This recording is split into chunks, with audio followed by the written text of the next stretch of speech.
এখন বাজে ঘড়ির কাঁটায় 3:30। আমরা এখন বেরোচ্ছি কামাখ্যা মন্দির যাওয়ার জন্য। চারিদিকে ঘুটঘুটে অন্ধকার। জানি না, ভেবেছিলাম যে 3টের মধ্যে ওখানে পৌঁছাবো, কিন্তু সকালবেলা আর হয়ে ওঠেনি। কালকে সেই 11টার সময় পৌঁছে তারপরে সে কাজিরাঙা থেকে কামাখ্যা মানে গৌহাটি এসছি। 11টা বেজে গেছে, রাত 11টা বেজে গেছে পৌঁছাতে। বিবিধা পেয়েছ? তারপরেই এখন আবার ভোরবেলা 2:30টার সময় উঠেছি, যদিও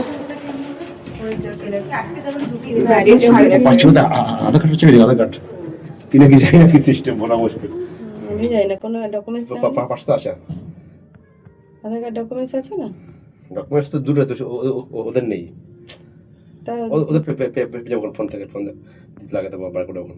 আমরা অনেক সকাল সকাল বেরিয়েছিলাম ঠিকই, কিন্তু এসে এখানে দেখলাম এখানে আরও অনেক, মানে আমাদের আগে প্রায় 100 জন মতন লাইনে দাঁড়িয়েছিল। মানে এখানে অনেকে সারা রাত ধরে এসে লাইনে দাঁড়িয়ে থাকে। দেখতেই পাচ্ছ এখানে এই এতটা লাইন শুরু হয়ে গেছে। আমরা বাড়ি থেকে বেরিয়েছিলাম তখন 3:30 মতন বেরিয়েছিলাম, কিন্তু এখানে এসে যে এতটা লম্বা চওড়া লাইন পাবো, মানে এখানে পৌঁছাতে আমাদের প্রায় 4টে মতন বেজে গেছিলো।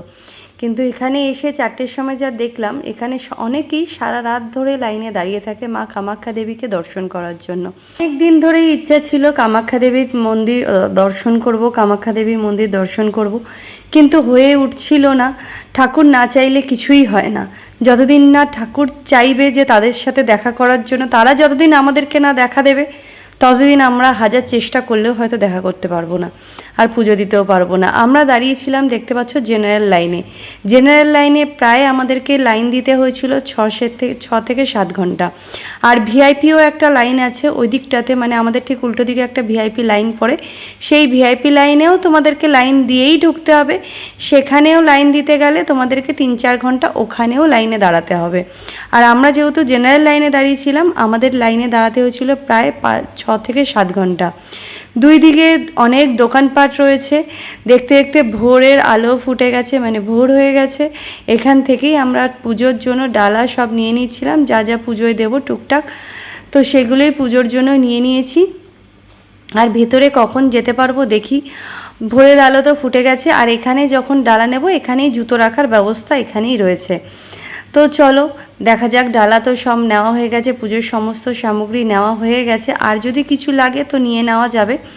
তো অ্যাট লাস্ট লাইন ছেড়ে দিয়েছে। তখন বাজে ঘড়ির কাঁটায় 6টার সময় টোকেন দেওয়া স্টার্ট হয়ে যায় ভেতরে। এই যে ভেতরে দেখতে পাচ্ছ, এখান থেকেই কিন্তু লাইন ওয়াইজ লাইন সমস্ত ঢোকানো হয়। আর কোনো রকম পান্ডা দিয়ে পুজো দেওয়া বা পান্ডা দিয়ে আগে লাইনে ঢোকানোর কোনো ব্যবস্থা কামাখ্যা মন্দিরে কিন্তু নেই। সবাইকে লাইন দিয়েই ঢুকতে হবে।